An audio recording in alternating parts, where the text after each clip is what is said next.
История успеха Натальи Ладвинской в таком красивом, но нелегком цветочном бизнесе начиналась, страшно сказать, 8 лет назад.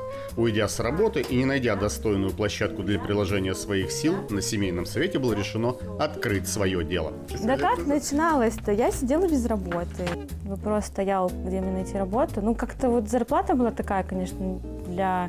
Ну, то есть вы должны там и в выходные дни задерживаться на работе, но платить мы вам не будем. Вот. То есть у всех была позиция такая, что вы там должны гордиться тем, что вы вот вообще к нам пришли работать. Ну, а я тогда считала, что я, наверное, хоть и там... У меня был опыт работы на тот момент, конечно, уже нормальный, но я считала, что там, я могу много дать компании какой-то. Идея? Да, Идея на самом деле моего бывшего мужа. Вот. За что ему благодарна. Потому что он видел именно вот в этом помещении цветочный магазин. У нас это была потом семейная шутка о том, что муж решил не дарить мне цветы постоянно, а подарить сразу цветочный магазин. Все, на всю жизнь план выполнен по цветам, по букетам. Мы сидели, я помню, там вечерами, ночами придумывали название. Задумывались прям, да, очень. Чтобы название было читаемое, очень хотели, на русском языке обязательно. Потому что грешили у нас вот этими нечитаемыми названиями, а у нас, мне кажется, ну, больше даже половина населения, ну, не способна прочитать на английском языке, но это визуально плохо воспринимается. Потом хотелось что-то, ну, мне лично не пафосное, то есть не какая-то там дикая роза. Мне хотелось маленький семейный магазинчик такой, чисто мое, чтобы я тут как хобби занималась, с радостью приходила. Без, ну, то есть мы можем делать там и дорогие вещи в том числе, но мы как бы на каждого покупателя. И у нас вот такая тут атмосфера, как сказать, расслабленная. 23 года мне было, когда я открыла все это. Есть люди, которые очень это ценят, и именно вот такого руководителя, с которым можно там посмеяться, там пошутить как-нибудь и по-черному тоже. И есть субординация, естественно, но есть вот это вот очень легкое отношение. Раз там в полгода, в год должна случиться истерика такая, что все, я не знаю, как дальше жить, у меня ничего не получается, я бездарь, я плохой предприниматель, все, мне не получается, все, я это... Ну, правда, у меня сейчас уже с годами, наверное, стало, что... Прервемся, уже не такое переживала, уже ладно. Я человек, который плохо считает, да, но у меня очень хорошо развита интуиция. Я, видимо, на ней все время выезжаю. Я покупала книги, там, даже вот про как открыть цветочный бизнес, там, и все. Я понимаю, как это надо делать. Но мне так лень. Я вот человек, который, ну, многие цветочники меня поймут. То есть это мы вот заходим на базу, так, у меня вот энная сумма, мне нужно вот это, вот это, вот это. И ты заходишь, видишь что-то другое, все, ты про все забыла, мне вот это надо, это мне тоже надо, это мне надо. В итоге я могу уехать, приехать в магазин, такая, так, я же приехала-то за губкой, я забыла ее купить. Звоню потом, я говорю, я вообще, вот представляете, какая... Я говорю, отправьте мне, пожалуйста, чтобы мне не ехать второй раз самой. Ну вот это так очень часто. Я понимаю, что у меня там закуп на этой неделе должен быть гораздо на меньшую сумму. Я понабрала того, что мне хочется, а не того, что мне надо. Когда ты предприниматель, надо быть готовым к тому, что надо вот... Есть люди, которые... Я не буду мыть полы. Да, я не буду мыть полы, а я буду. Вот что делать-то? Полы грязные, мыть некому. Вот надо наступить себе на горло, на гордость, на что только не делаю. Я доставки сама вожу. И были ситуации, когда вы что, сами? Что там, боги горшки, что ли, обжигают? Я не знаю. Вы думаете, вы такие все придете сейчас, как феечки, такие по холодильнику полетаете в +5 там, вот, соберете букетик красивый там, и все. Это адский труд там. До букетов у меня очень часто вообще руки не доходят. То есть девочки еще по мере того, как они больше стоят все-таки за прилавком, чем я, а я там вот это разгружение коробок постоянное, какое-то там таскание чего-то тяжелого. То есть я, бывает, неделями не собираю. Надо учиться было ехать раньше, не через полгода, как я поехала. Я, конечно, сидела на курсах нулевых для вообще вот только начинающих, а я уже собаку съела на этом. Я сидела так, в общем, там, плевала в потолок. Это я знаю, это уже все знаю. Вот. Но я поняла на многих моментах, что если бы я поехала учиться раньше, я бы избежала, конечно, многих моментов таких. Я считаю, что я поднимаю уровень флористики в городе. Пафосно звучит, наверное. Я считаю, что мы вообще все коллеги, и мне там часто, а ваши конкуренты? Я говорю, да какие конкуренты там? Что, у нас у каждого свои клиенты, у нас есть работа. Ну, я, в принципе, такой человек неконфликтный. Когда открывалась я, ситуация была совсем другая.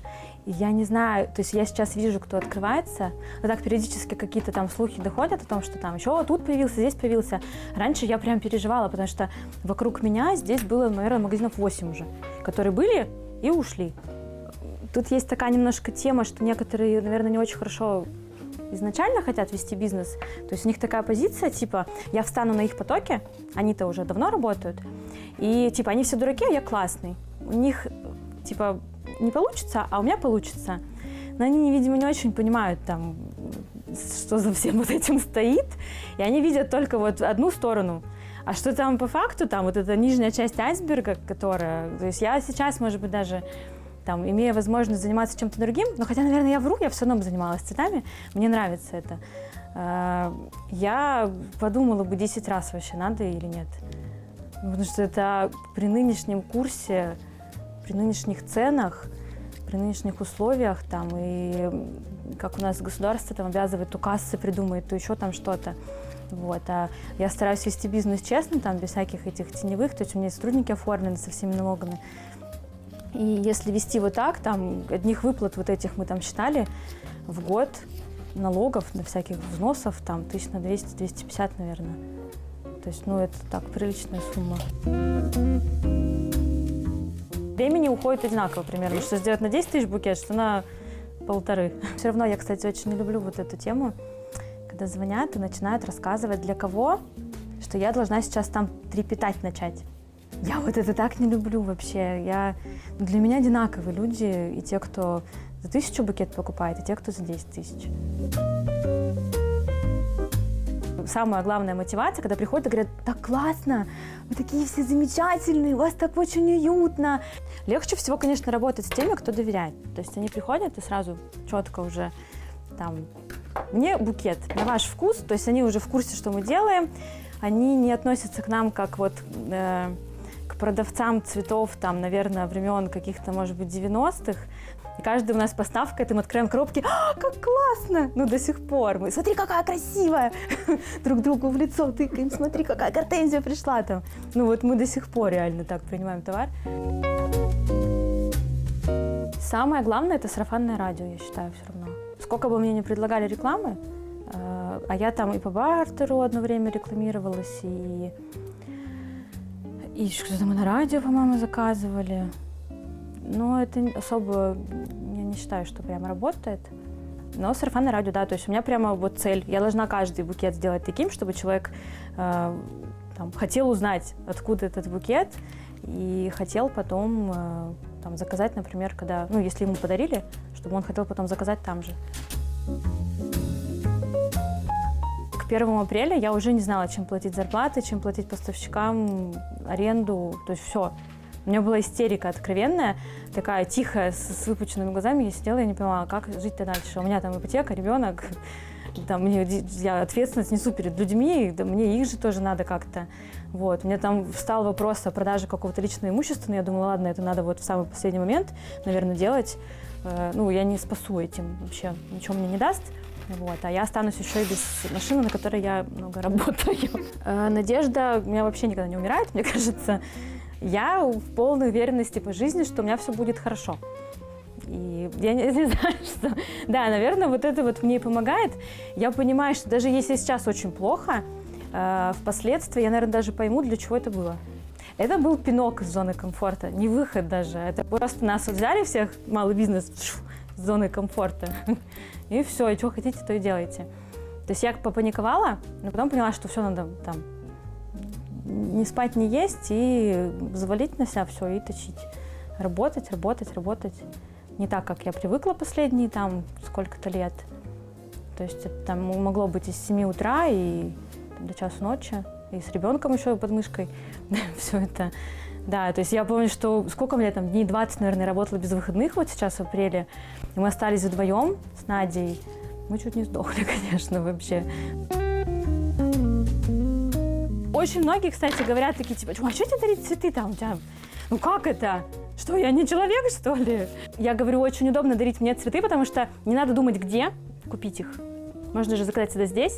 И можно сказать для вашего директора, девочки всегда знают, что мне нравится, и это будет попадание 100 из 100.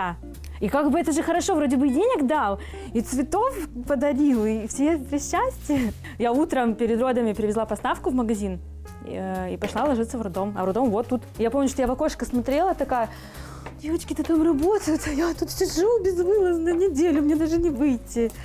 И да, у меня ребенок родился в конце марта, то есть я отработала на, это уже какой, 10-й месяц беременности. И я вот с животом, который вот так уже бочком. Я не знаю, как меня отпускало на все вот это вот. Ну, собственно, это и было, наверное, причиной там начала-конца в связи с моей вот этой работоспособностью. Я помню, что 3 недели было ребенку. Он у меня вот в этой автомобильной люлечке. Я его под мышку. Я его сюда, вот помнишь, на пол поставила, зашла, что-то тут там какие-то вопросы у меня. И заходят 2 женщины такие, это что, живой ребенок? В смысле? Это что, не кукла? То есть он настолько крохотный еще был вообще. А, кстати, я уже эксплуатирую детский труд. Я говорю, нужно отрабатывать свои барни.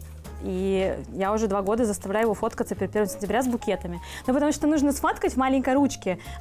Мне кажется, Вселенная на меня хорошие планы.